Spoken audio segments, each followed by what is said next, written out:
Were you working here last year? We're like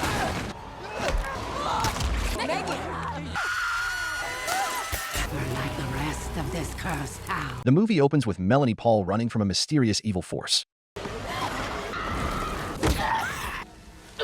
She manages to escape and takes a breath of relief until a masked man with a pickaxe appears. Melanie begs him not to hurt her again, but he shows no mercy. A year later, Melanie's sister Clover goes on a road trip with her friends Megan, Max, Nina, and Abe to search for her. They stop at a gas station where Melanie once recorded a video inviting Clover to meet her. I know I could have handled everything after Mom's death differently. As Clover heads inside, Max tries to follow, but Nina stops him, mocking him for being a clingy ex inside. Clover shops and speaks with the attendant, Hill. Were you working here last year? Here's the same, but different. When she asks about Melanie, She looks a lot like you. Hill tells her she's not the first to ask about someone missing. He reveals that many people have vanished, not from here, but from a place called Glore Valley. Clover runs back to her friends and tells them she knows where Melanie disappeared. They drive toward the valley but get caught in a violent storm. Nina panics and tells Abe to reverse. Keep turning around, we're never gonna get it! As they cross a forest, the storm suddenly stops. They're shocked to see calm skies around them, but storm clouds still raging in the forest. Abe records it, while Max notices they've lost cell service. Not wanting to drive through the storm again, they spot a visitor center and decide to wait inside. Clover stays back, staring at the strange weather. The others explore the center. Megan rushes to the restroom but finds no water. Nina finds a guest book, and Abe studies a cluttered wall board. At sunset, Max finds Clover looking confused. She saw someone inside the storm. Mel? She starts walking into it, and Max tries to stop her. Meanwhile, Abe examines the board and notices posters of several missing people. Nina signs the guest book and begins reading through it. Just before Clover disappears into the storm, Max pulls her back. Inside, he removes the final card on the board and is shocked to find Melanie's missing person notice. At the same time, Nina notices strange, identical patterns in the signatures of Melanie and other guests in the guest book. Look. Clover returns in tears, realizing her sister vanished here. She tells the others about a strange figure in the storm pretending to be Melanie and insists that her sister is still out there somewhere. Suddenly, Megan hears a noise and alerts the group. They look outside and see Abe's car, which had gone missing. Where's my car? Now parked inside the storm with someone sitting in it.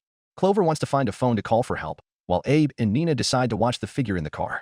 Clover, Max, and Megan go downstairs searching for a phone but instead find a hidden house. Clover eventually finds a phone and tries to call for help, but it doesn't work. Meanwhile, Abe hears a noise and goes to check it out. Downstairs, Nina finds a radio communication device, but no one responds. Sensing something is wrong, Nina heads off to find Abe. Nina follows the noise and is shocked to find a masked man standing over Abe's dead body. She tries to escape, but he catches her. Hearing her scream, Clover and the others get alarmed. Max rushes upstairs and sees the masked man beside Nina's body. He tells Clover and Megan to hide. As the killer heads downstairs, Max attacks, but his strikes have no effect. The masked man kills Max brutally, then turns toward Clover and Megan. Though Megan hide in a cupboard, he finds and kills her in front of Clover. Clover stabs him in the neck and runs into the woods. She sees Melanie, but before she can say her name, the masked man kills her too. Suddenly, the hourglass inside the house resets, and everyone comes back to life. They rush to each other, terrified to realize they're trapped in a time loop. Max and Abe suggest escaping, but a loud noise interrupts them. When they check, the front door is banging violently. Abe quickly shuts it. Megan starts feeling sick, and soon something possesses her. The lights go out. Her friends search for her and find her floating in front of the wall board. As they approach, Megan starts repeating the last words and pleas of the missing victims. I just want to die, please. Mommy?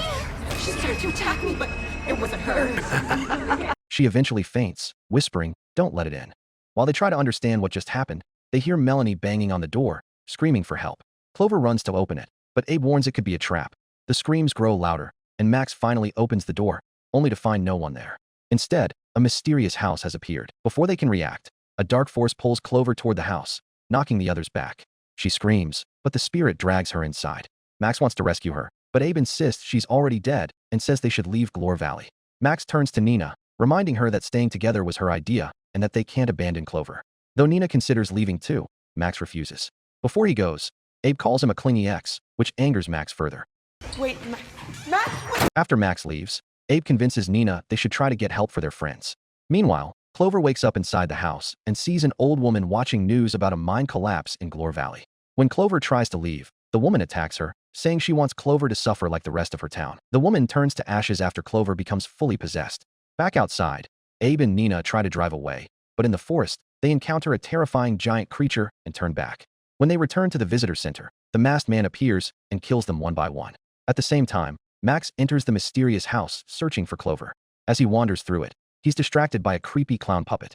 After dealing with it, he's shocked when Clover, now possessed, appears and kills him. In the end, only Clover survives, but the masked man crushes her under Abe's car. After everyone revives again, they sit in the washroom, discussing the old woman's warning. Survive the night or become a part of it. They assume that if they make it to dawn, they'll live, but they don't understand what it means to become part of the night. Abe turns on the tap, drinks some water, and offers it to the others. One by one, they all drink it. As their conversation deepens, Abe suddenly starts coughing and then explodes. Nina rushes to wash her mouth, but as she nears the tap, Megan warns her about the water. It's too late. Megan, Clover, and Max try to run, but Megan quickly falls ill and dies a slow, painful death. Realizing they could be next, Clover begs Max to kill her so she can revive and help figure out a plan. Max hesitates, and before he can act, he explodes too. Clover starts feeling sick and collapses. Hill appears and tells her that survival isn't possible by just sitting around. Moments later, Clover explodes as well, just before the hourglass resets again. When they revive, they begin searching for a way to escape. Clover stumbles upon ID cards and recognizes Hill as the gas station attendant. They go through old newspapers and discover a mining disaster in Glore Valley that killed nearly 1,100 people. Hill, a trauma investigator, had been assigned to handle the aftermath. Max finds some old tapes and plays one. They watch a chilling recording of Hill's experiments, how he kept people alive by removing their hope and humanity. The tape shows the transformation of a man into a Wendigo, a creature driven by extreme hunger. That's what's happening to us. Clover and her friends suddenly realize they're also turning into Wendigos. At that moment, Hill begins speaking to them through a communication device.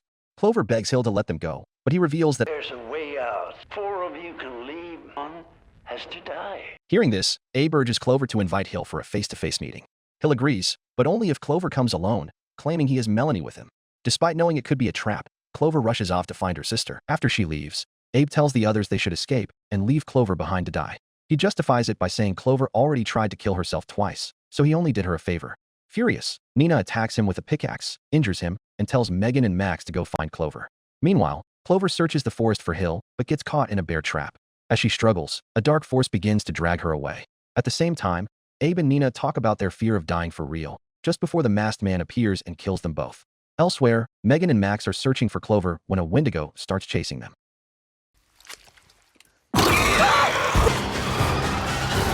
Megan ends up stuck on a thin sheet of glass.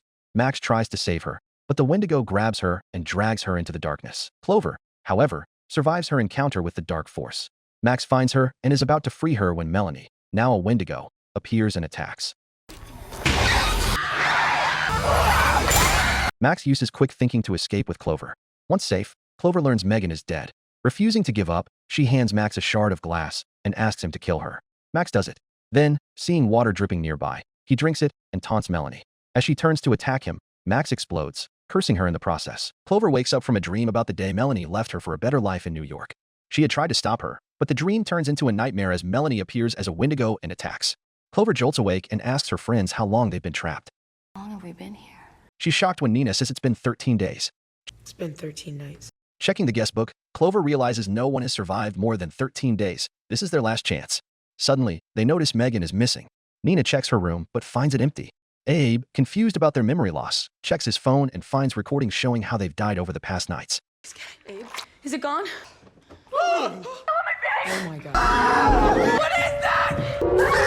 Eventually, they come across a video of Megan following Hill into a tunnel, hoping to find a way out. Looking out the window, they see a horde of Wendigos approaching.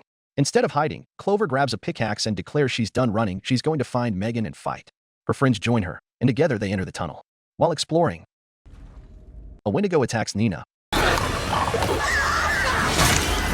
but Clover saves her just in time. The noise alerts other Wendigos, and the group rushes to escape. They find a safe spot, but it's short-lived as the masked man shows up. Max tells Clover to go ahead while the others stay behind to fight.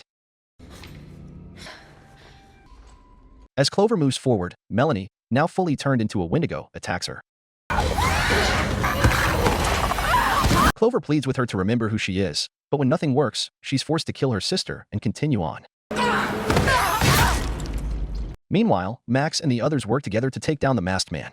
Their teamwork pays off, and they manage to kill him brutally. Clover keeps moving forward and eventually finds Megan trapped in an experiment room with a chained Wendigo that looks ready to break free. Desperate, Clover searches for the keys and finds herself in a control room, where Hill has been watching everything. Before she can react, Hill appears with a coffee mug in hand, calmly praising her as one of his most fascinating subjects. He tells her that all the monsters she's faced are actually projections of her own mind. Clover doesn't believe it, but Hill insists it's all real and warns her that her friends are about to die, again. Then, Clover notices water dripping from the ceiling near Hill's coffee. She comes up with a plan and keeps Hill talking, pretending to listen as he explains how he studies people and places scarred by trauma. While he's distracted, Clover quietly adds the cursed Glore Valley water to his drink. When Hill finally takes a sip, he realizes too late that Clover tricked him, and he explodes. Clover grabs the keys and rescues Megan just seconds before the Wendigo breaks loose. They lock the creature inside and run. Meanwhile, Nina finds a way out and leads Max and Abe through the tunnel. Clover and Megan are chased by Wendigos but still manage to reach the exit. As they try to climb out through a grave in the courtyard, a Wendigo grabs Megan and almost pulls Clover in too. Thankfully, Max and the others arrive just in time to save them. The hourglass runs out, and they all realize it's finally dawn. The curse is over. They're safe. As they catch their breath, Abe urges everyone to leave before anything else can go wrong. The movie ends with them escaping Glore Valley, alive.